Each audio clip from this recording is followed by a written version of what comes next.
India की cities यहाँ पे चलते नहीं है, वो यहाँ पे रुक रुक के आगे बढ़ते हैं। हर सुबह यहाँ पे हजारों लोग अपने घर से बाहर निकलते हैं एक ही मिशन के साथ कि हमने टाइम से कहीं पहुंचना है। सालों तक राइड हीलिंग मार्केट में एक ग्लोबल जायंट का राज था, बिलियंस की फंडिंग, सिलिकॉन वैली का पावर और नाम था उबर। फिर एक इंडिया के छोटे से स्टार्टअप ने एक बहुत ही सिंपल सा एंड बेसिक सवाल पूछा, क्या हो अगर राइडिंग के लिए यहाँ पे कार की जरूरत ही ना हो। ये कहानी है रैपिडो की, जिसने उबर को उन्हीं के गेम में यहाँ पे चैलेंज कर दिया। इंडिया को आप केयरफुली देखोगे तो इंडिया यहाँ पे कार्स के लिए इतना नहीं बना था, क्योंकि यहाँ पे सड़कें जो है वो इतनी चौड़ी नहीं है। उसी के साथ करोड़ों में पॉपुलेशन एंड ट्रैफिक जाम की तो बात ही ना करिए। रियलिटी ऐसी है कि इंडिया की सड़कों में जो गाड़ियां चलती हैं उनकी एवरेज स्पीड यहाँ पे 20 किलोमीटर पर आवर की। लास्ट माइल कनेक्टिविटी वो नेक्स्ट टू इम्पॉसिबल यहाँ पे नजर आती है अगर आप कोई पब्लिक ट्रांसपोर्ट यहाँ पे यूज करते हैं। ऑटोज जो है वो अनरिलायबल हैं, उसी के साथ यहाँ पे कैब जो है वो बहुत ज़्यादा एक्सपेंसिव। एंड जब उबर 2013 में इंडिया में आया, उसने यहाँ पे एक प्रॉमिस किया।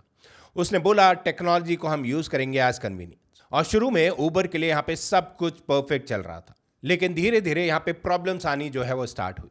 प्राइस जो है वो सर्च करने लगे, ड्राइवर्स की अर्निंग यहाँ पे अनस्टेबल होने लगी, शॉर्ट राइड्स यहाँ पे कैंसिल होने लगी, ट्रैफिक ने कार राइड्स इनएफिशिएंट बना दिया। आज के टाइम में भी ओला एंड उबर इतने सक्सेसफुल इंडिया में नजर नहीं आते।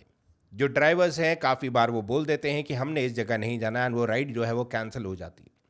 काफ़ी ओला एंड उबर ड्राइवर्स हैं जो कभी एसी ऑन नहीं करते, एंड जो वो जर्नी बहुत ईजी जो बनने वाली थी वो यहाँ पे प्रॉब्लमैटिक बनती रही। उबर ने ज़रूर पूरी दुनिया का प्रॉब्लम यहाँ पे सॉल्व किया, बट इंडिया का प्रॉब्लम यहाँ पे कुछ और था। एंड इसी प्रॉब्लम का रेजोल्यूशन मिला इन 2015, जहां पे 3 एंटरप्रेन्योर ने एक सिंपल सी ऑब्जर्वेशन जो है वो नोटिस करी।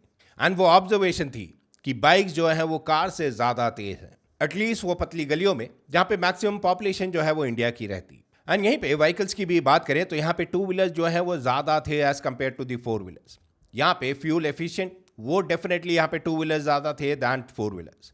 ट्रैफिक में इजी मूवमेंट जो है वो 2 व्हीलर्स का होता था। वो ट्रैफिक जहां पे 4 व्हीलर्स रुक जाते थे, 2 व्हीलर्स अपनी जर्नी जो है वो तब भी कवर करा करते थे। और इसी सारी सोचों के साथ यहाँ पे जन्म हुआ रैपिडो का। लोगों ने इसको मजाक में लिया, काफी फंडिंग जो है वो यहाँ पे कैंसिल भी हुई इनिशियली, ये बोल के कि 2 व्हीलर्स में कौन ही राइड करेगा। लोगों ने अपने कंसर्न जो है वो बताने शुरू करे कि यहाँ पे सेफ्टी कंसर्न है, यहाँ पे लीगल कंफ्यूजन है, एंड उसी के साथ यहाँ पे इन्वेस्टर जो है वो काफी ज्यादा डाउटफुल थे। एंड लोग जो है वो एक क्वेश्चन यहाँ पे जरूर पूछ रहे थे, कौन यहाँ पे अननोन इंसान के पीछे बाइक में बैठ के वो रास्ता जो है वो कवर करेगा। बट रैपिडो यहाँ पे टैक्सी से डायरेक्ट कंपटीशन में नहीं था। रैपिडो यहाँ पे सॉल्व कर रहा था एक इग्नोर्ड प्रॉब्लम को, वो लास्ट माइल कनेक्टिविटी।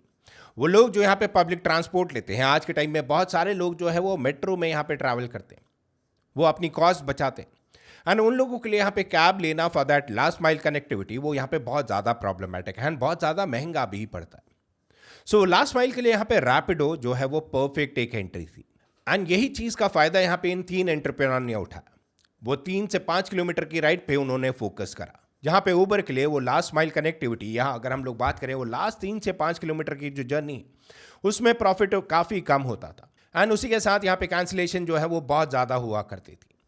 रैपिडो के लिए यहाँ पे फास्ट पिकअप, यहाँ पे चीप प्राइसिंग, यहाँ पे ट्रैफिक का एडवांटेज, ये तीनों चीज़ें जो है वो रैपिडो के लिए यहाँ पे डेफिनेटली प्ले आउट हो रही थी। सो रैपिडो ने यहाँ पे डायरेक्टली उबर के साथ कॉम्पीट नहीं करा। अगर आपको अभी तक की स्टोरी यहाँ पे समझ में आई, रैपिडो ने यहाँ पे गेम ही जो है वो चेंज कर दिया था। वो जगह जहाँ पे उबर था बट कोई उबर को बुक नहीं कर रहा था, वहाँ पे रैपिडो जो है वो फर्स्ट चॉइस बन के सामने आने लगा। बट इसी के साथ रैपिडो का जो जीनियस आइडिया था वो यहाँ पे बाइक्स नहीं थी, वो यहाँ पे इकोनॉमिक्स थी। ड्राइवर्स के पास यहाँ पे ऑलरेडी बाइक थी, उनको यहाँ पे कोई फ्लीट चार्ज नहीं देना था, उनको कोई हैवी इन्वेस्टमेंट जो है वो नहीं करनी। एंड उसी के साथ यहाँ पे साइकोलॉजी भी जो है वो चेंज हुई। रैपिडो के ड्राइवर्स को ड्राइवर्स नहीं बोला जाता, उनको कैप्टन बोला जाता है। एंड ये था एक साइकोलॉजिकल चेंज, जहाँ पे एम्प्लॉय नहीं आप पार्टनर की फीलिंग लोगों को दे रहे थे। ये लॉयल्टी जो है वो इंक्रीज कर रहा था। एंड उसी के साथ यहाँ पे फास्टर अडॉप्शन जो है वो देखने को मिला। लोग जो है वो ज्वाइन करने लगे साइड इनकम के लिए, फ्लेक्सिबल वर्क आवर्स के लिए एंड ईजी एंट्री के लिए। एंड इसी के साथ रैपिडो जो है वो एक्सपेक्टेशन से ज़्यादा जल्दी यहाँ पे ग्रो होने लगा। एंड इसका असर जो है वो लेट 2010s में यहाँ पे देखने को मिला, जहाँ पे यूजर्स जो है वो लास्ट माइल के लिए यहाँ पे उबर बुक नहीं कर रहे थे, they were comfortable booking a bike ride. Rapido rapidly यहाँ पे सिटी में एक्सपैंड हो रहा था, बट उबर को भी वो लास्ट माइल एडवांटेज चाहिए था। तो उबर ने यहाँ पे उबर मोटो जो है वो स्टार्ट करने की सोची, बट तब तक बहुत देरी हो चुकी थी।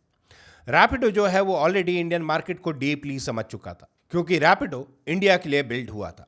ऊबर इंडिया के लिए अडाप्ट कर रहा था एंड दोनों में यहाँ पे सिग्निफिकेंट गैप था। बट ये कंप्लीट जर्नी रैपिडो के लिए इतनी ज़्यादा ईजी नहीं थी। बहुत सारे चैलेंजेस जो है वो रैपिडो ने भी फेस करने पड़े। जहाँ पे हम बात करते हैं गवर्नमेंट रेगुलेशंस की, जहाँ पे हम बात करते हैं लीगल बैटल्स की, जहाँ पे हम बात करते हैं सेफ्टी डिबेट्स की जिसको लेके आज भी लोग कंसर्न्ड है, जहाँ पे हम लोग बात करते हैं पैंडेमिक लॉकडाउन की। उस टाइम कोई रैपिडो बुक नहीं कर रहा था एंड ये सारे कंसर्न जो है वो रैपिडो को ऑलरेडी पता थे। बट रैपिडो यहाँ पे रुका नहीं, उसने अपने सर्विसेज में थोड़े से चेंजेस करने स्टार्ट करे।